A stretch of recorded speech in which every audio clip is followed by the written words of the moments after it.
may naglalason kay Pangulong Duterte through the medicine. Yun ang sinabi sa akin. Okay?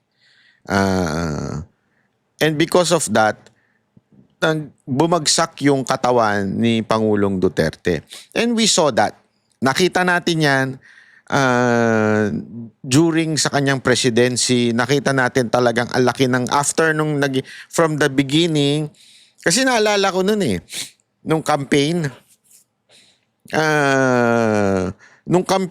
malakas siya. Nakakatatlo, 4 na sortie kami nun sa isang araw. 2016. Pero nung pagkatapos niya, talagang bumagsak yung katawan niya.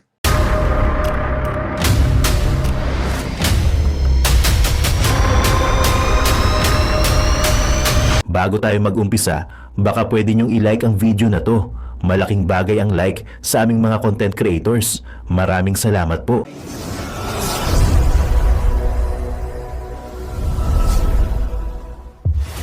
Malaking issue na. Ito na sa tingin ko, ito ay mas malaking issue kaysa pinantayan na nito yung droga . Alam naman natin ngayon, talamak na ho yung droga. Bakit to? May nakukuha pero wala naman nahuhuli. Gago! Ang daming nakukuhan droga sa sa dagat pero wala naman pong nahuhuli. Alam na po natin na ibig sabihin nito, di ba? At meron nga ako napanood na may nabasa ako isang balita na sinasabi ata ng PDEA, negative yung mga nakuha. Baka siguro yun, ewan ko kung tawas ba yun o baka baking soda yung pang kilikili.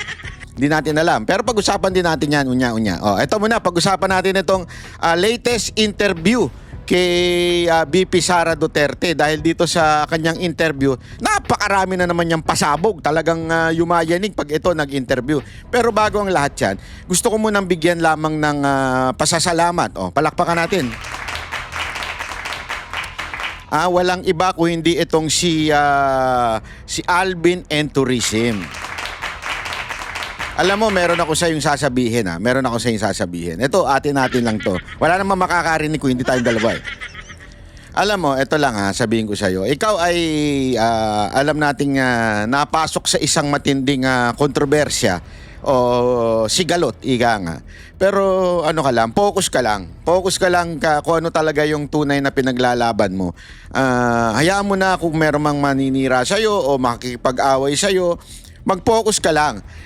Ito, wala po akong kinakampihan. Hindi ko alam kung totoo yung mga paratang sa'yo o hindi totoo yung paratang sa'yo. Wala na po akong pakialam doon.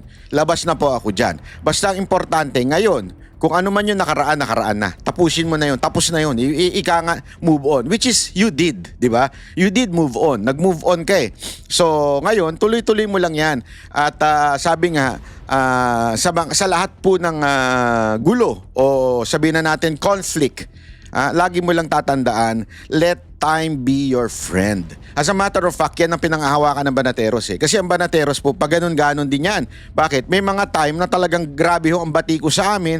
Lalong-lalo na noong 2022, grabe ho, tawagin kami, bayaran ni Isko Komunista, lahat. Hanggang ngayon, kita mo na. Nagbalikan lahat, di ba? At marami pa nga nagsasabi, sana si Isko na lang, di ba? I mean, sabi ko nga sa mga kasama ko, let time be our friend. The truth, kasi alam mo, ang truth, hindi magbabago yan. 1990, 2010, hindi yan. Even after 10 years or every decade, hindi mo magbabago ang ang katotohanan. Kahit anong gawin mo, katotohanan yan. Ang ginto yan. Kahit saan mo padaanin yan, hugasan mo, lagyan mo suka, lahat yan, ginto yan. It will never change. Okay?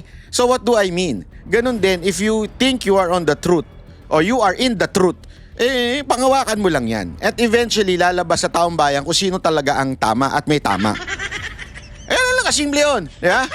Lalabas kung sino ang tama at kung sino ang may tama. Sa matter of fact, di ba? Sabi ko nga sa inyo, matagal ko na sinasabi. Meron ako nabasa ngayon, yung isang caption na nire-reveal kung sino itong basta, hindi ko na papangalanan kasi yung pangalan niya masagwa na Oh, totoo. Hindi ko na papangalanan. May lumabas sa isang na ang sabi doon unmasking this person, this particular vlogger. Sa loob-loob ko, ngayon nyo lang na-realize yan? Hindi, sorry I mean, salamat at na-realize nyo. Pero ngayon nyo lang na-realize yan. Kami, alam na namin yan noon pa. As a matter of fact, binanatan ko yan mag-isa. Ilang beses na po ako dyan. Marami na po akong ginanyan. At marami na po ang masasabi nating nagalit sa akin. Alam mo, ito bigyan ko halimbawa. Yung kay Thinking Pinoy. Naalala nyo nun? Marami nagsasabi nyo, wala ang level yung utak mo kay Thinking Pinoy. Wala, blah, blah, blah. Bubula bibig nyo. Sino ka ba? Mas matalino si Thinking Pinoy, blah, blah, blah. Eventually, napatunayan ko sa inyo na Japex yung tao. Sumunod dito kay Lucrating. Okay. Yeah? Hindi ko nababanggit yung pangalan niya. Pangit kasi ng pangalan niyan Galing niya sa mga Marcos yung pangalan niya. Dito sa Lucaret na to. Di ba? Sinabi ko sa inyo, may tama yan sa utak. Sabi ko sa inyo, may tama sa utak yan. One day, kayo dadalihin yan. Etong mga alputera vlogger. Alputera vlogger talaga. Hindi, wala namang problema. kasi kami naman magkakasundo kami kahit magkakaiba ang aming pananaw. Kaya civil kami sa isa't isa. Para naman kami ng pananaw sa kaya alam may konting magkakaiba kami. Halimbawa yung kay Amy Marcos, talagang ayaw namin yun ever since hanggang ngayon, di ba? So, eto mga to, binild up nila ito Binild up nito si Lucaret Ano nangyari? Mismo silang kinagat. Matagal ko na kasi sinasabi sa inyo, yung Lucaret na yan, Lucaret yan. Simula pa lang Lucaret na yan. Hanggang tuloy-tuloy, Lucaret na yan. Hindi magbabago yung pagiging Lucaret niyan. So, kaya nga, ang sinasabi ko lang sa'yo, Alvin, focus. Focus on your job. Focus on your purpose. Focus on your advocacy. And you are doing good. As a matter of fact, you are the source of the truth ngayon, 'di ba? Ikaw lang ang naandyan, nag-aabang, nagbabantay, nag-uubos ng oras para kausapin ang mga pamilya ni Duterte at dahil diyan nagkaroon kami ng mga impormasyon. Kaya palakpakan ka. Bat! Naku po, may bat. Alam mo naman tayo pag may bat tayo. May puwet! May bat! Bat! Okay? But, ito always remember this Alvin and tourism, si Alvin, wag ilalagay sa utak. Yan ang lagi mong tatandaan. Parang lang yan parang alak lang yan Pag ang alak nilagay mo sa ulo, patay ka dyan. Mag-iinit ulo mo, makikipag-away ka, lahat. Kailangan sa tiyan lang yan, ihi mo lang. Ganun talaga So ano ibig sabihin? Ang success, ganyan yan. Ibig sabihin yung buti ikaw ang nakapag-interview, ganyan. Magbigay sa utak mo to the point na magiging entitled ka na. Ano yon? Kasi may mga ganyang vlogger malapit kami entitled na kami. So nung next time na hindi maimbitahan, ayun, nagwarla. Hindi pinapasok, nagwarla. Alam mo yon? Kaya dapat hindi yung papasok sa utak mo. No matter how famous you are as a vlogger, no matter how many people are following you and praising you, don't be overwhelmed by these praises. Alam mo, sabi nga nila, if you want to destroy a person, praise him. That's the truth. If you want to destroy a person, purihin mo ng purihin yung tao na tinan mo. Why? Pride is the number one destroyer of a person's character. Yung pride. Kaya dapat hindi yan. Always remember, blogging, it's not, political blogging particular, it's not about yourself. It's about sa politics. Government officials. The people we admire at saka the people we criticize. It's not about you. So, yan ang ilagay mo sa utak mo lagi.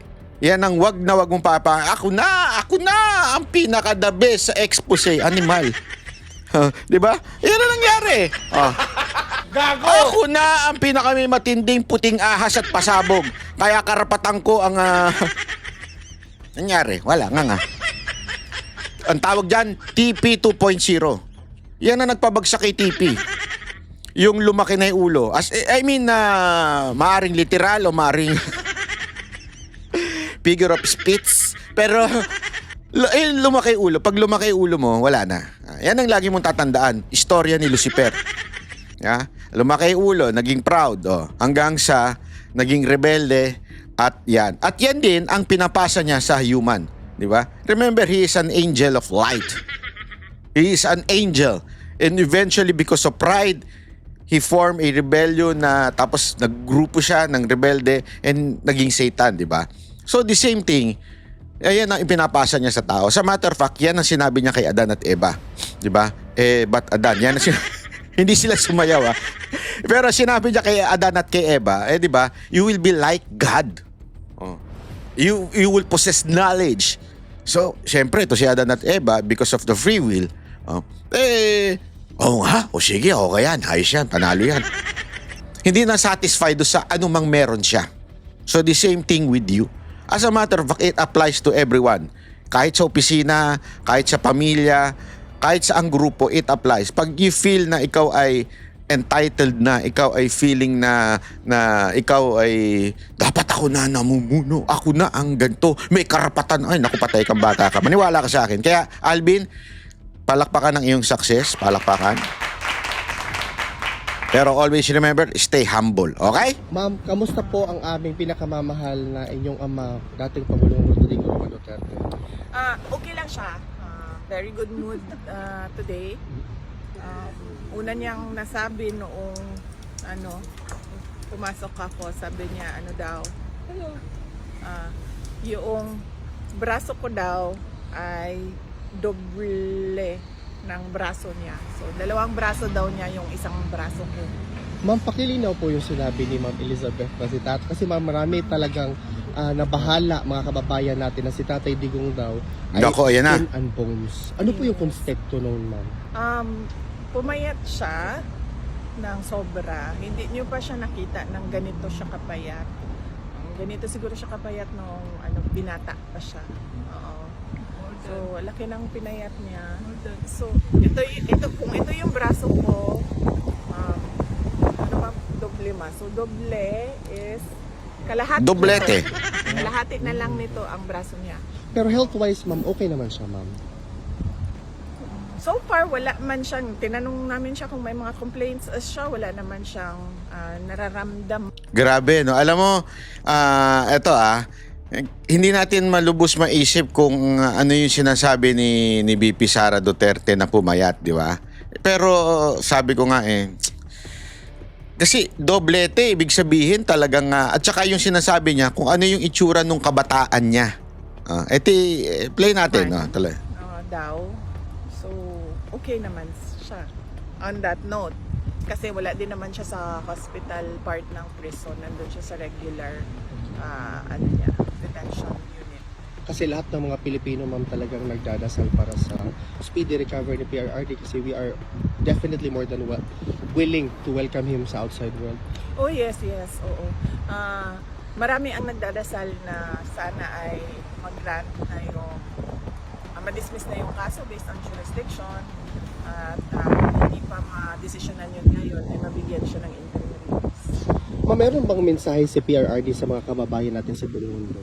Sinabi niya na I did what I had to do for my country and then I have no regrets sa mga ginawa ko. Ma'am, nasabihan niyo ba siya na hindi talaga titigil yung mga Pilipino sa pagsuporta sa kanya sa pagpapakita ng siya? Oo, nabanggit namin na nandito kayo. Nabanggit din namin yung walk for Duterte noong July 5 dito sa The Hague. Na-mention din namin yung run for Duterte sa Davao City at sa Cebu noong July 6. So, alam niya. At saka yung upcoming July 19, ma'am. Oo. Ay, hindi pa. Tomorrow, babanggitin ko sa kanya yung July 19 at nabanggit ko din sa kanya na merong nagbigay na merong nagbigay ng perpetual mass sa kanya. So, araw-araw merong nagdadasal pa. Grabe, no? Ganun lang kasimple si VP Sara Duterte, no? Hi, ma'am. Hi lang. Hi. Hindi katulad ni siya dyan. Oh, bumati ka, tanggal ka, protocol. Gago! Yan. Oh, sino nagsabi sa'yo bumati ka? Hayop yan. Ma'am, meron po kayong message sa lahat ng mga kababayan natin sumusuporta? Unang-una, syempre, ang mensahe ng pagpapasalamat. So, lagi paulit-ulit yung pagpapasalamat namin sa ating mga kababayan sa buong mundo sa pagpapakita nila ng suporta at pagmamahal kay dating Pangulong Rodrigo Duterte. At naiintindihan namin yung pag-aalala nila dahil yun din yung pag-aalala namin dahil sa kanyang edad, dahil sa kanyang health. At naiintindihan din namin yung frustration nila sa kaso na ito dahil wala naman talagang basehan yung kaso. Kaya sana ay ma-dismiss na siya doon sa petition sa jurisdiction. Ma'am, on another note, ano po yung opinion nyo? Sabi ni Senator Zubiri na yung Pakita lang natin mga kababayan. Alam nyo, ito this is not a mocking. Okay? I'm not mocking PRRD. Pero kasi gusto ko lang ipakita sa inyo para mas ma-figure ninyo kung ano kaya ang talagang naging itsura na ni PRRD. Kasi kahit po ako, yan din yung tinanong namin nung nag-birthday po si Sir Bong Duterte, yung kapatid ni PRRD, kung gaano na ba kapayat o ganito. Alam mo, sabi nga ni VP Sara Duterte, doble na ng kanyang arms. So, pinaano ko kasi GPT, nagbigay ako ng picture ni Pangulong Duterte nung siya ay presidente at siya nung binatilyo pa. Kasi doon siya payat yung binata pa siya, doon siya sa payat. So pinagsama, tiningnan. Sabi ko nga sana naman hindi ganito. Kasi alam mo sobrang naawa ako. Parang ganito po siguro kapayat. Kasi nung nakita natin, 'di ba, bago po si PRRD bago po siya nadala yung nasa eroplano siya papuntang Dahig, talagang payat na siya. Mas payat pa daw talaga ngayon. So sabi ko nga, paano kaya itsura nito ni PRRD? And so pinagawa ko kay ChatGPT, tiningnan ko lang. Hindi ko again this is not to mock PRRD or para anuhin. Hindi. Gusto ko lang ma-imagine kasi kung gaano nakapayat si PRRD talaga. Na ako mismo naawa na ako dahil 80 na yung tao. And I understand. Kasi naalala ko noon nung lelang ko. Lelong at lelang yung sa mga Ilocano. Yung lelang ko, nakita ko yung yung parang bata-bata pa. And nakita ko yun hanggang pagtanda at halos umabot na ng 100. Nakita ko yung pagpayat talaga. Kasi nga, when you're getting old, aside from hindi ka masyado ginaganahan kumain, yung pang mga muscle ay unti-unti nang nawawala. Kaya nga 'di ba ang sabi nila, pag matanda, kahit papaano magbuhat-buhat para kasi yung muscle. Yan ang isa sa mga nawawala. Aside from the fats, mawawala yun. Kasi hindi ka na kumakain na maayos, tapos may muscle pa na nawawala. So, kaya yung lelang ko, talagang sobrang pumayat. Sa sobrang payat, pag ginawa mo yung dito, mahahawakan mo na talaga buto lang. Ganun literal. Tapos nakalaylay na yung balat. Kasi nga, wala na kumakapit. Wala nang muscle. So, alam mo, nung pinagawa ko to kay ChatGPT, sabi ko, grabe naman yan. OA naman. OA naman yung pagka-edit ni ChatGPT. Pero kung iisipin mo, sa edad ni Pangulong Duterte na 80, alam mo yun, ito'y posible na. Plus, hindi niya gusto yung mga pagkain sa loob. So, halos wala siyang carbs. Dinaig niya pa yung, anong tawag doon? Yung nagkikito o kaya nag-i-intermittent dahil di nga masyado siyang kumakain. Pero maya, magugulat kayo. Mamaya, kikento ko sa inyo. Impeachment complaint against you is a witchcraft. Witch hunt pala. Ano witchcraft? Witch hunt. Dili siya witchcraft. Mo ginabarang na kay ginabarang na yun. Tinood yun. Kasi binabarang siya nung nasa palasyo. Di ba may balitang ganun? Pero wala pa tayong ebidensya. No? Because you're a diamond, ma'am. It's just nag-bounce back lang sa ilaha, ma'am. Correct. Dili po nalayo ng witchcraft na ba? Kay duda na ko niya abot na gyud sila sa witchcraft sa ilahang tuan. Sa ilahang kagustuhan na Ma-impeach ka, ma'am. yes, matanggal ko sa pwesto at I'll be out of their way. Wala po eh. Ay, ang witch hunt, well, obvious naman na, no? Makita ninyo dito. Unang-una, makikita ninyo nung budget hearing last year, no? Na ang lahat ng tanong nila ay tungkol confidential funds lang. Meron lang silang inutusan na magtanong konti about sa budget proposal ng OVP na wala namang confidential funds, pero lahat ng tanong nakikita nyo, nagbabasa sila ng script at lahat yon confidential funds dahil doon nila kinukuha yung information nila na pang-atake at ngayon nalaman natin doon din pala nila kukunin yung information nila para sa impeachment. At kung maalala ninyo, ang presiding member ng House noon ay si Congresswoman Stella Kimbo at sinabi niya talaga on record na let's stick to our plan. Klaro yun. Ang sunod nun, kung nakikita ninyo ay yung pagkuha nila sa confidential records, no, sa Commission on Audit, ang ginamit nila is order galing sa House of Representatives para kunin yung mga documents doon sa loob ng Commission on Audit. At nagbukas pa sila ng hearing na para kumbaga mabigyan ng semblance ko, no, ng legitimacy yung ginawa nilang illegal na Alvin, meron ako sa yung message. Parating nyo nga ito kay Alvin. Tanong nyo nga kay Alvin kung ano yung niya, kung ano yung cellphone niya. Kung USB-C ba o iOS na yung lightning pwede paki-ask na lang kung meron naman kakilala kay Alvin, ha. Tapos i-message nyo po ako through some of our friends o kahit kay Ann Harot, better kay Ann Harot. Para makabigyan kita ng mic na merong dead cat ang tawag doon, yung para sa hangin, hindi siya ganyan. Hindi kasi alam mo, he's doing his job well. Sabi ko nga, ang lupit nito, nakaabang lang sa labas. Hindi ko, alam mo yung bata ito nung taon to, napaka sipag, nakaabang lang. Paano mo naabangan yung mga yan? Buti, ikaw nga pinagkukuhanan ng ng source ng media, so kudos sa'yo. Pero again, ang alak di nilalagay sa utak, ha? Sa tiyan lang, ha? Tuloy. lahat ng mga documents sa Commission on Audit. At nakita ninyo, nung wala na silang maitanong, dahil wala ka namang makikitang pagkakamali sa mga ginawa, ay lumipat na sila doon sa impeachment puno.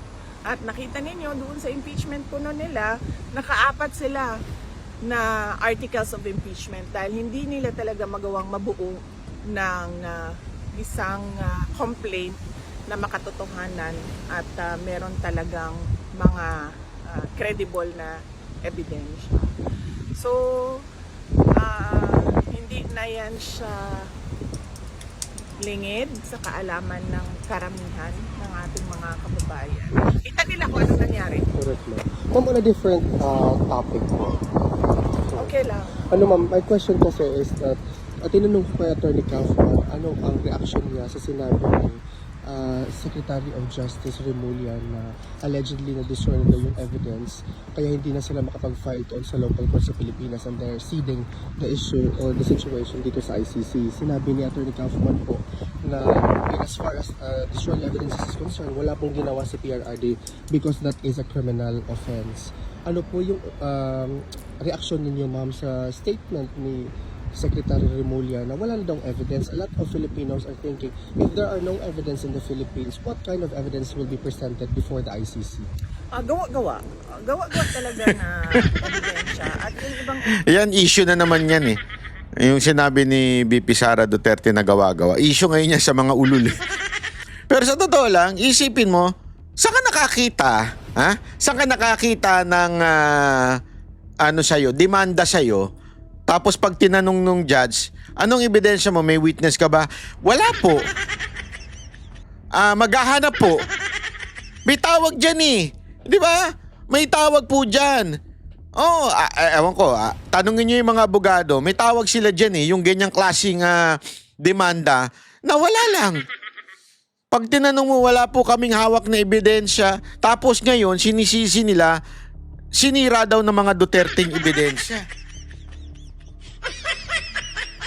Bakit hindi nyo itanong yung EPAL na contest na yon, yung abogadong EPAL? Ha? Abogado ng mga supporter ng mga terorista? Bakit di nyo tanungin? Di ba? Ba't di nyo siya tanungin? Bakit di nyo tanungin na, asa na yung sinasabi mo mga paratang nyo? Na EJK, asa na yung mga witness? Bakit di nyo ma-produce? Ngayon, ang nakakapagtaka, inaksyonan ng gobyerno na wala pa na silang hawak na witness or any evidence. Tapos sasabihin, sinira kasi ng mga Duterte.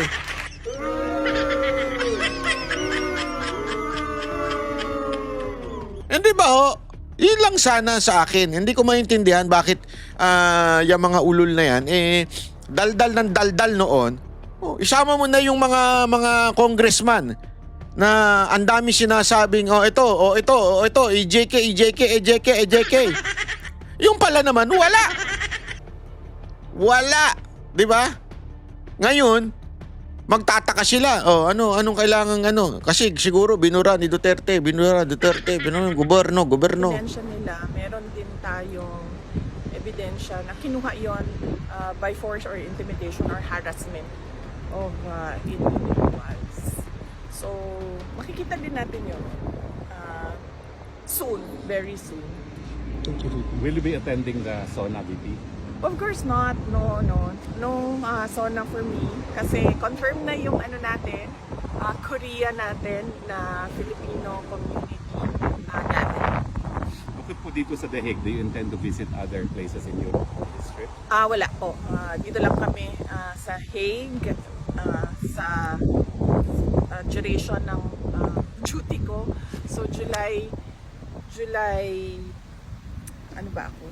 Kailan ako dumating? July 5 hanggang July 23 yung sa akin. And then, darating sa susunod si Hanilet.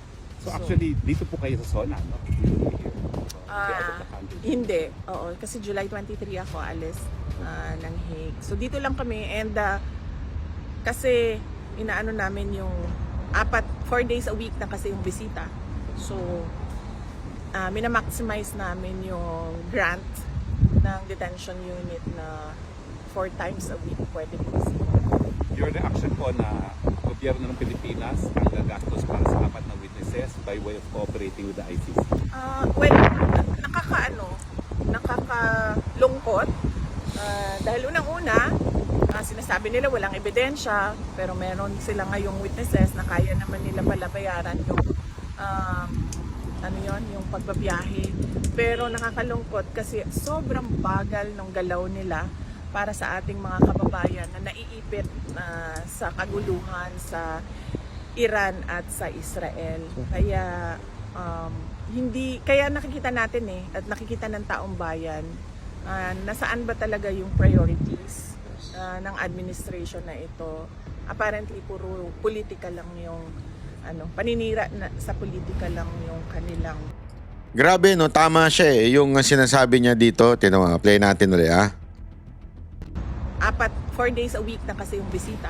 So, minamaximize namin yung grant ng detention unit na 4 times a week pwede po bisita. Your reaction po na gobyerno ng Pilipinas ang gagastos para sa 4 na witnesses by way of cooperating with the ICC? Well, nakakalungkot.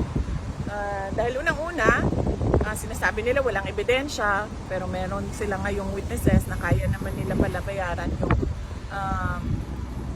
yung pagbabiyahe. Pero nakakalungkot kasi sobrang bagal ng galaw nila para sa ating mga kababayan na naiipit sa kaguluhan sa Iran at sa Israel. Kaya kaya nakikita natin at nakikita ng taong bayan nasaan ba talaga yung priorities ng administration na ito. Apparently puro politika lang yung paninira sa politika lang yung kanilang prioridad. Nagigets yun, tindi, no? Lupit ng gobyerno natin, ano? Pagdating doon sa mga OFW yung dapat i-repatriate, hindi nila ginagawa. Para bagang pinanghihinayangan nila yung pera. Pero pagdating naman sa mga witness, sila naman na magbabayad para ibiyahe papunta sa ICC. So, yung kasinungalingan na hindi nakikipag-cooperate ang Pilipinas, alam natin isang malaking kasinungalingan. Di ba? Isang malaking kasinungalingan po na hindi nakikipag-cooperate ang Pilipinas. Ayaw na lang kasing aminin na kayong gobyerno, particular na, ikaw, tinatawag nating, sabi nga, sino man ang kanino ko narinig to? Mar. Si kay Sas, sabi ni si Sas. Kayong Mar. Anong Mar? Marcos Araneta Romualdez. Ito yung kayong Mar, kayo ang may kagagawan ng pagpunta ni Pangulong Duterte doon. Ayaw nyo pang aminin, kesyo ang dami nyo pang sinasabi, kesyo ang dami nyo pang palusot. Ngayon, nangangailangan ng assistant itong mga witness, bigla ninyong kayo na magbabayad, kayo na magdadala, kayo na ang mag-shoulder, di ba? So ibig sabihin, talagang meron kayong partisipasyon. So isang malaking kalokohan na sinasabi ninyo na wala kayong partisipasyon. At nakakalungkot nga, mas inuuna nyo pa yan kesa yung tulungan ang ating mga OFW. Mas priority nyo. Kaya ang ibig sabihin lang, it simply says something about this Mar government. Ano yun? That the Mar government is focusing on politics, not on serving the people. That's the truth. Diba? You are focusing so much on bringing down your political enemy. Diba? Instead of focusing on solving the problems of our OFWs and our kababayan here in the Philippines. What kind of assholes are you? Mother, father? Gago! Talay. Hindi yung mga mamamayan. Ma'am, on a different, parang susundan ko yung question, ma'am, by the way. Sinabi po ni President President Marcos na i-stop na daw po natin yung pamumulitika at it's now time for us to work. Siguro tumingin siya sa salamin, no? Pag sinasabi niya yung stop na ang pamumulitika kasi sila yung namumulitika. Ang ginagawa lang namin lahat ay sumasagot kami, di ba? Attorney Harry Tama. Roque, ikaw isang biktima ka din. Oh. Dahil you are known to be an ally and a very close lawyer of President Duterte. So, wala naman kaming ginagawang atake. Ang sa amin lahat ay sagot at depensa. So, sila ang tumigil at sila yung nasa administrasyon, sila yung tumigil at sila yung tumutok sa kung ano yung dapat na ibigay para sa taong bayan. Yung special affirmative defenses po sa impeachment, no, yung hindi pwede mag-carry over at saka barred na impeachment complaint. How confident are you that the Senate will resolve that first before hearing the individual articles of impeachment? Paniwala ko naman, madami sa kanila ang abogado doon and syempre yung iba ay supported by lawyers as well. Unahin muna nila yon pagdesisyon doon sa question ng validity ng complaints and yung crossover ng trial from the 19th to the 20th Congress. Yung notice of disallowance po sa fourth quarter ng confidential fund na pending appeal, wala pa pong resolution ng appeal ni Lorel? Wala pa kaming i-check ko sa Office of the Vice President. Thank you, ma'am. Okay. Well, I know you've salamat. answered it already, but Tatay Digo, how is he? So si PRD, kanina, no, ipa-expound kung ano yung skin and bones, payat siya. Yan. At sobrang payat niya na hindi nyo pa siya nakita na ganito kapayat. Siguro nakita ko siyang ganito kapayat nung binata pa siya. Yan. Oh. Binata pa siya. Yung kanyang braso ay kalahati lang ng braso ko. So ganyan siya kapayat. But para sa akin lang he looks good na payat siya kesa sa yung ano siya, malaki ang tiyan, tapos parang unhealthy tingnan at mukhang nakakatakot para sa kanyang heart. So, I like him this way, medyo slim. Pero nabanggit nyo yung baho sa kanya na naaabala yung mga supporters niya na Elizabeth Perez. Oo, nabanggit ko din na yun sa kanya. Sabi ko nga kanina, naiintindihan namin yung concern. Because ang ano nga is, yung pagpayat niya ay hindi naman niya kagustuhan dahil talaga yon sa appetite, loss of appetite niya. No? Siguro sa mga pangyayari and of course siguro kasi hindi traditional Filipino food yung ano niya, nakasanayan. Yung mga pagkain Pilipino na nakasanayan niya, hindi yung yun. Mamaya meron ako talagang sasabihin sa inyo na bakit yung sinasabi ni BP Sara Duterte at yung sinabi ni Ma'am Elizabeth parang nagtutugma.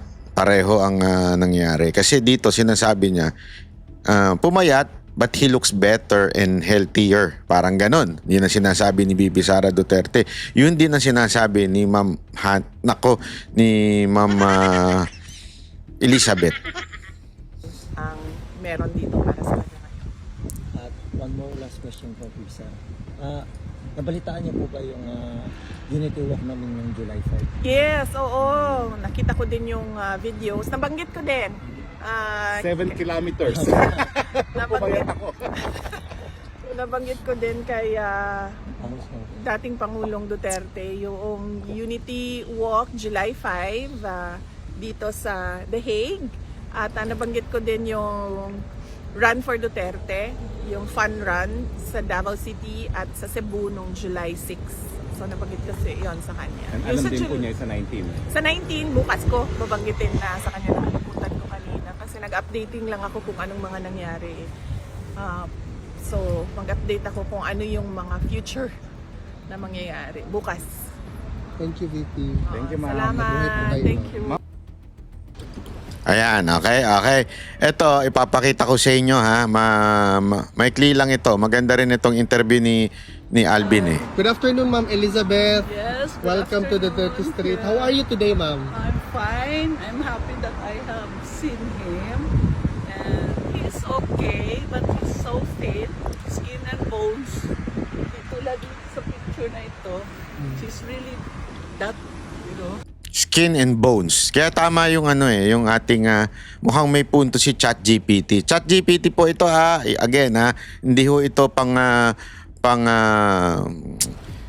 paninira o pang babalahura kay Pangulong Duterte. Pero yan nga yung parang siguro malamang parang ganyan Kasi ulitin natin, tinanong natin kay ChatGPT, pinagawa natin ng kung ano ba yung posible na picture nung sinabing pumayat at para nung teenager. So, kumuha tayo ng dalawang picture, pinagsama natin at kung pwede i-combine. And yan ang lumabas. And I asked him, I want to eat the food.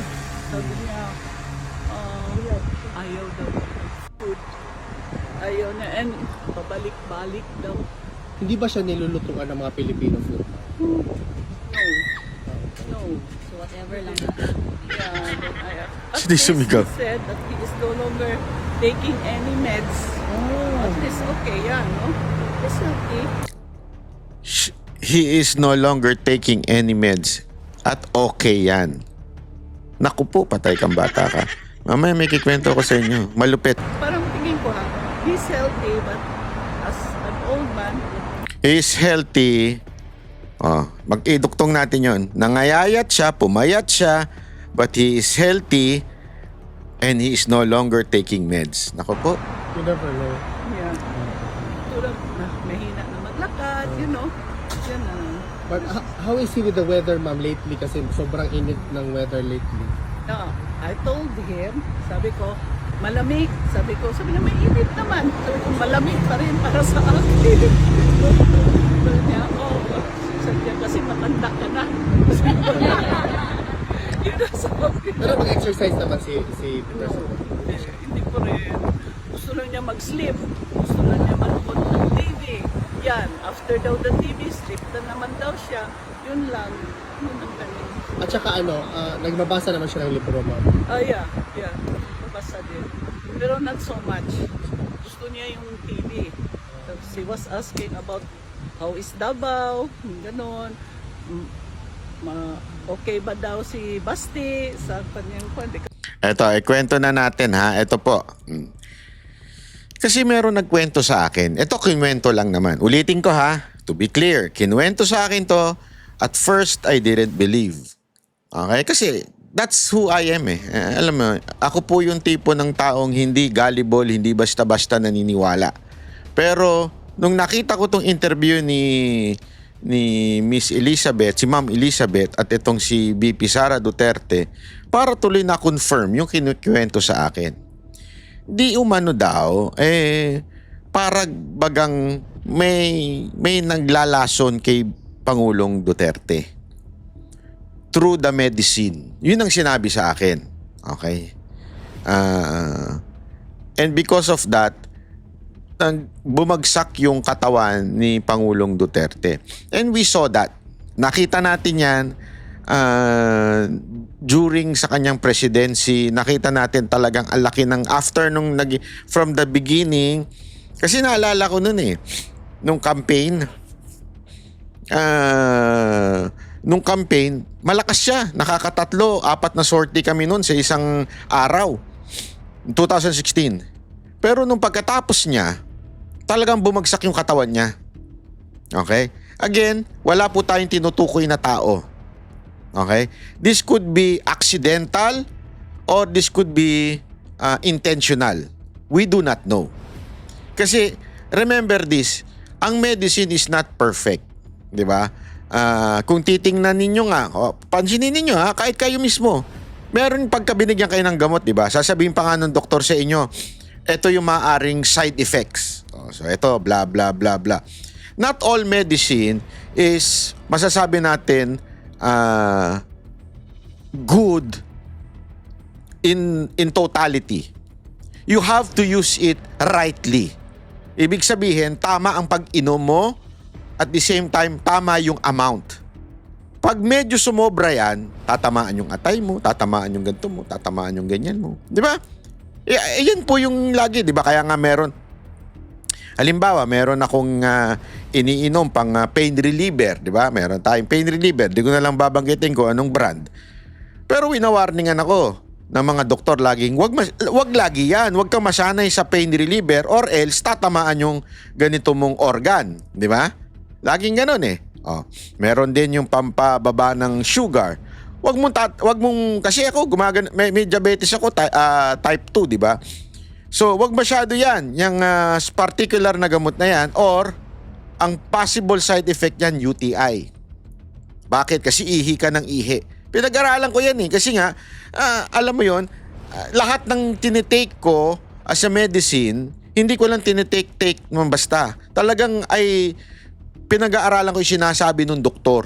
Ano ba talaga yung side effect? Pag sumobra, kasi, di ba, isipin mo, halimbawa, yung isang gamot ng diabetes, pwede mong gamitin yan Sabi nila, uy, maganda yan kasi iihi mo yung sugar tapos papayat ka dyan. Bakit di nila ako uminom?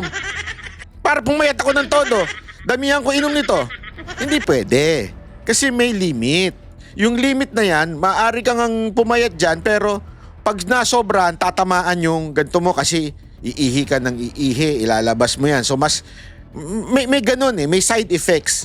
Lahat po ng particular na gamot ay may side effects. Kailangan tama ang pag-inom, tama ang dosage. O yan ang importante. Ngayon, kay Pangulong Duterte, may nagsabi sa akin na baka nalason daw siya sa mga gamot na ininom niya. Okay? I'm not saying it's intentional. I'm not saying it's a accident. Pero may ganong side na may ganong pangyayari na kaya bumagsak ang katawan ni Pangulong Duterte for 6 years after hanggang sa kanyang presidency, hanggang matapos yung kanyang presidency. Kaya nagkaganyan ng katawan ni Pangulong Duterte o naging side effects nung pinapainom sa kanya. Hindi natin alam kung ito'y intentional or somebody or someone may ibang motibo. But one thing is for sure. Yung iba hindi sure. Kung may intention o merong wala tayong alam dyan. Basta yun ang sinabi sa akin. Ngayon, one thing is for sure. Binabanggit ni VP Sara Duterte at ni Ma'am Elizabeth. Paulit-ulit na sinasabi to. At kahit sila baste, I think yung sinasabi nilang not lahat ng gamot ay pinayagan doon sa loob ng ICC. Noong una, kung titingnan mo, gusto kayang patayin ng ICC ito? Ba't hindi pinapasok yung mga gamot? Di ba? May ganon. Or, the other side of the story is, iniingatan nila ito kasi mali yung mga gamot na ibinigay. Tama, mali. Di ba? Posible. Kasi remember, sa ibang bansa, mas mahigpit pagdating sa gamot. Sa atin, sorry to say, you can buy anything you want. Ay, prescription, sige, pero pwede mo nang i-overdose yun. Hindi, walang biro. Halimbawa, dito sa atin, di ba, tinatanggap yung prescription ng antibiotic. Di ba? Papakita mo lang. O, ito yung prescription. O, yung nagbebenta, yun naman ang batas. Okay, ibibigay mo. Tanungin kita. Yung same prescription na ba yung kinukuha pag nasa cellphone mo? Tinatanggap na kasi ngayon sa cellphone eh. Hindi. Tinatatakan ba yun? Nilalagay ba, nire-register ba yung pangalan mo na ito ay nakatanggap na ng ganitong particular na gamot? Hindi din. So therefore, pwede kang pumunta sa kabila. Butika, bili ka uli nun. Punta ka sa kabila, bili ka uli. Tapos ibenta mo na. Hindi, halimbawa lang, di ba? Kaya nga, sa Pilipinas, maluwag. Hindi ko sinasabing may kasalanan yung pero maluwag. Sa ibang bansa kasi alam nyo, ilang beses na ako nakaranas ng nagkasakit ako sa ibang bansa. Sa Europe, nagkasakit ako dyan. Nagkaroon ako ng motorrad, yung pagmumotor ng BMW dyan sa Europe. Nagkasakit ako. May asthma ako. Hirap na hirap ako. Buti na lang, prepared si Banatbay. Hindi, lagi ako may dalang gamot eh. Kaya nga pag tiningnan mo yung maleta ko, kalahati nung gamot. Hindi to joke ha. May mercury ako sa may mercury tsaka Watson ako sa loob ng maleta ko eh. Kung makikita ninyo, as in yun, marami talaga akong gamot. Sa Japan, ilang beses ako nagkasakit dyan. Sa Amerika, naku po, pabihira. Kung kailan naman nasa LA ako noon, nagkasakit ako, hindi tuloy ako nakapaglakad dun sa Hollywood eh. Kasi nung tumanggap ng award. Hindi, salamat po sa nagbigay ng award, Gawad America. So nung rin yun, nagkasakit din ako. Pero expert na po ako dyan, kaya lagi po ako may dala. At yung dala ko, hindi lang pang 1 linggo. Pang 2 buwan. Kasi nga, alam ko, nangyari na sa akin yan nung kabataan ko. Bata talaga, sa Guam. Nung may show ang Mocha Girls dyan, nagkasakit ako. Na-ospital ako. At ang laki ng binayaran ko. Gago! Pero yung ipinescribe sa akin, meron naman nabibili sa Pilipinas noon, ang dali-daling bilhin. Inasma kasi ako doon sa Guam eh.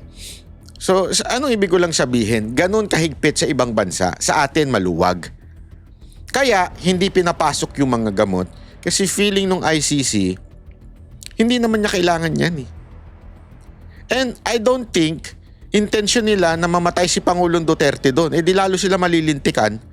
Diba? Lalong mag-aanong tao. So anong ibig ko lang sabihin? Para tuloy, nakukonfirm yung may nagkwento sa akin na nalalason sa gamot si Pangulong Duterte. Kinuwento lang sa akin walang pinupuntirya dito ha. Wala akong pinupuntiryang tao dito. Okay? Kasi nga, again, it could be intentional or not intentional. Maybe an accident, hindi namamalayan. But the thing now, ang sigurado ay healthier si Pangulong Duterte at sa pagiging payat niya. Yun din ang sinabi ni VP Sara Duterte at ni Ma'am Elizabeth. Kasi sa atin, sa Pilipinas, ang konsepto ng healthy yung mataba. Hindi, totoo po yan. Sa Pilipinas, ang healthy sa atin ay mataba. Yun ang ano natin eh. Ay, ang taba-taba niya, ang ikit-kit niya, ang healthy. Di ba yung mga bata, tuwan-tuwa tayo pag, ang taba-taba, oh, healthy, healthy. Hindi natin alam, bata pala may diabetes na. Oh, di ba? Di ba? Ganun sa atin eh. Pag payat, ay malnourished siya. Hindi natin alam. Kasi ngayon na lang natin naintindihan na pagpayat, talagang yun ang healthy. Di ba? Pansinin ninyo. Kaya nga, di ba, marami sinasabi iba. Eto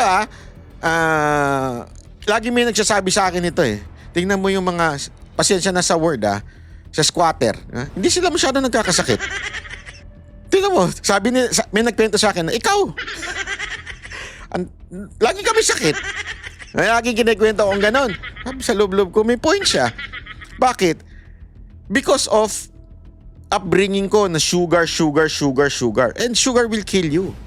That's the truth. Di ba? Yung pandemic, yung sugar na yan, it will kill you. Pinalaki ako ng ganun eh. Na, ay, okay yan. Ay, mataba, malusog na bata. Pag mataba, malusog na bata. Pero kasi nga, yung mga nasa hindi naman sila masyadong kumakain. Hindi na nakaka-switch, hindi na iba, dati to nung unang panahon to. Pero ngayon kasi, puro pansit canton na eh. Kaya nayayari, nag-hotdog pa. Yung lason, pinamura na. So ngayon, iba na usapan. Pero dati, yung mga kasabayan kong edad, na wala masyadong kinakain, ang healthy nila. Ako na maraming kinakain, talagang sobrang unhealthy ko, di ba? Kasi nga, that's the truth. As a matter of fact, I'm studying now yung do you want to be cured? Yung mga ganon. In your, sabi niya, 1 week of fasting. Isang araw nga lang, mamatay-matay na ako. Hindi, totoo yun eh. Alam mo, may mga pinag-aaralan akong ganon Again, ito po ay may clinical studies na pag ganun daw. Hindi po ako sure o totoo to. I'm not recommending it. I'm not saying to you it's the truth. Pero I'm studying on it. So, nung point dito, mali kasi yung konsepto na pag mataba, healthy. So, iyon yung sinasabi ni VP Sara Duterte dito, kahit payat si Pangulong Duterte, at kahit yun sabi ni Ma'am Elizabeth, mas healthier siya ngayon. Kasi that's the truth eh. Fasting yung memory mo, it will be sharper. Your mind will be sharper. Siguro, kaya nila nasabi, na-observe nila, na kahit payat si Pangulong Duterte ngayon, mas sharper siya, mas siya, hindi siya yung medicated. So tingnan natin kung ano talaga ang magiging resulta nito. Basta, ang importante mga kababayan, our president is now healthier than ever. Okay? Ulitin ko, wala po akong pinupuntiryan tao, wala po akong sinasabi na tao na lumalason sa kanya. Maybe it's an accident. Siguro kasi nga sa Pilipinas, siguro over-concern na presidente yan, kailangan natin ng gamot hanggang ikinabagsak niya. Nalason siya. Di ba? Si PRRD nalason sa gamot. Malamang gano'n na nangyari. We do not. At yun na nga mga kababayan, ano na ang masasabi mo? Kung mayroon kayong hinaingat komento patungkol sa balitang ito, please comment down below. Pag-uusapan natin yan sa comment section. At kung nagustuhan nyo ang video, ay huwag kalimutang mag-like at i-share na din para mas marami pang makaalam at umabot ito sa marami sa ating mga kababayan. Maraming salamat po. Mabuti pa ang sardinas, may label. Tayo, wala. Oo nga pala. Nay, ito na yung bayad ko sa isa, O, kunin mo yung isa. Isa muna, iyan, Tapos, isa pa, di ba? 4 dapat na sardinas, yan. 3 na. Pang-4 na sardinas. Okay na.